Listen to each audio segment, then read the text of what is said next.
当真不吃早饭啊？不吃了，没胃口。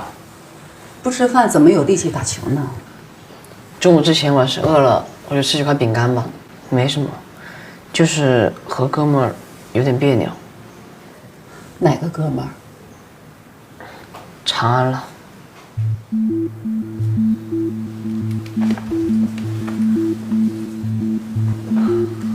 你怎么还跟他接触啊？妈妈，当时我和长安认识的时候，根本不知道彼此父母是谁。现在他是我很重要的朋友，我不想因为你们大人的事情搞得我们不愉快。什么叫做我们大人的事情？不许再跟夏长安做朋友了，知道吗？我就知道你会不高兴，每次都替我做一堆决定，从来不问我的意见。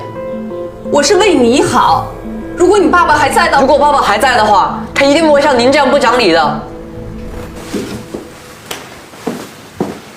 玉玉，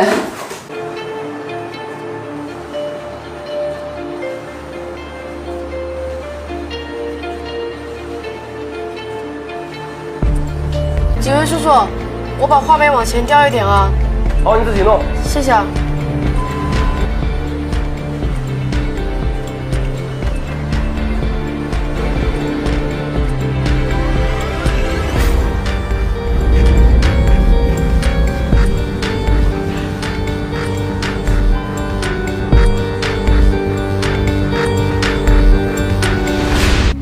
我就说随时保留实力，照他那个速度跟我们打篮球，脾气根本守不住他，太不够意思了吧你！陈小轩，隋玉真的那么厉害吗？其实，他厉害到我什么也没看到。晨姐，嗨，早啊！